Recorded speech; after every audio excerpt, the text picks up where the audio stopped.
toutes et à tous, rebonjour, je vous remercie si vous nous rejoignez à l'instant. Nous sommes en direct sur Téléfinance dans votre live, l'émission 100% marché financier. Tout de suite, je suis en duplex et en direct avec Mathieu Driol pour les produits de bourse. Bonjour Mathieu. Bonjour Louis-Antoine. Bonjour, je vous remercie beaucoup d'être avec nous ce matin. Je rappelle que vous êtes analyste senior chez Day by Day. Mathieu, comment est-ce que vous analysez les évolutions du CAC de ces derniers jours Eh ben c'est pas facile. C'est pas facile parce que le CAC, ça fait maintenant une petite dizaine de séances qu'il évolue sans réelle conviction forte. Ça se voit d'ailleurs à l'absence généralisée sur les dernières bougies de corps. Dans les séances. Les cours font beaucoup de mèches, les acheteurs et les vendeurs s'affrontent, mais il n'y a aucun camp qui réussit à dominer le marché. Donc l'indice, il est toujours coincé entre une zone de résistance particulièrement forte, entre 6745 et 6830. Cette zone, c'est 62% de retracement de la baisse déclenchée entre janvier et mars. C'est aussi la moyenne mobile à 200 jours qui, de support, semble être devenue résistante. Bref, c'est une zone qui est compliquée à franchir. À la baisse, il y a des soutiens sur le CAC 40 notable, notamment la borne basse du gap à 6384. Tant que ce gap haussier, je vous rappelle qu'un gap haussier, c'est une absence de cotation lorsque l'une des mains, ici c'est les acheteurs, ont vraiment pris le contrôle du marché et ont permis les investisseurs se ruant en fait à l'achat dès l'ouverture.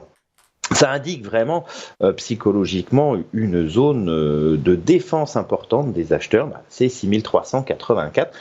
Tant que l'indice sera coincé entre ces deux zones, on pourra continuer cette consolidation, cette phase d'hésitation, tout simplement. C'est malheureusement pas forcément ce qu'on recherche pour trouver des idées, puisqu'on préfère avoir des tendances propres, des tendances claires. Ici, on est vraiment sur une consolidation latérale, une phase de digestion avant probablement de reprendre une dynamique. Restera de trouver plus tard le sens de cette tendance. C'est très clair Mathieu, merci beaucoup. Du coup, vous, dans ce marché hésitant, vous ne nous habituez pas à hésiter. Quelle valeur vous avez sélectionné Mathieu ? C'est effectivement un cas un petit peu particulier. On essaye vraiment de coupler des tendances indices avec des tendances valeurs. Ici, on a dû se rapatrier sur un titre qui intrinsèquement bénéficie en fait d'une réelle dynamique haussière puissante à moyen terme. C'est le cas de Legrand sur ce graphique en données hebdomadaires. Une bougie représente une semaine de cotation. On voit depuis début 2020 la très forte tendance haussière, puisque les cours sont passés de 45 à plus de 104 euros au début d'année. Alors on a eu une phase de correction assez nette. Cette phase de correction a renvoyé les cours sur une zone de support majeur aux alentours des 79,40 €. Cette zone de support, elle est renforcée par le ratio 38% de toute la phase de hausse. Elle est renforcée aussi par la moyenne mobile à 100 semaines qui est ascendante et qui est soutien des cours.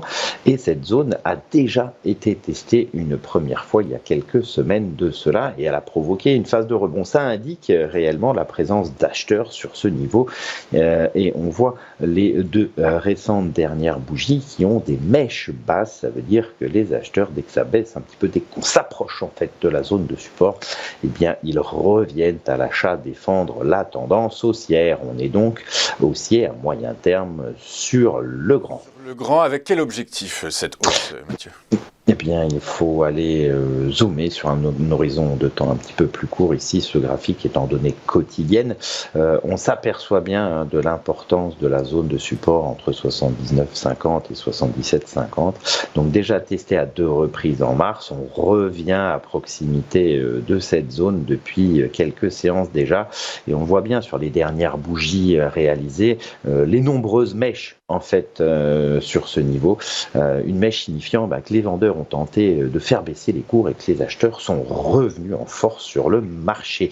Ça indique donc la présence d'acheteurs. On peut donc anticiper une nouvelle jambe de hausse, une première résistance à 84,70. Le franchissement de cet obstacle confirmerait la mise en place de la dynamique haussière attendue en direction de 90,90. Le précédent sommet peut-être un peu plus haut, 94,90, mais ça sera un peu plus long dans le temps. La cible, c'est donc 90,90.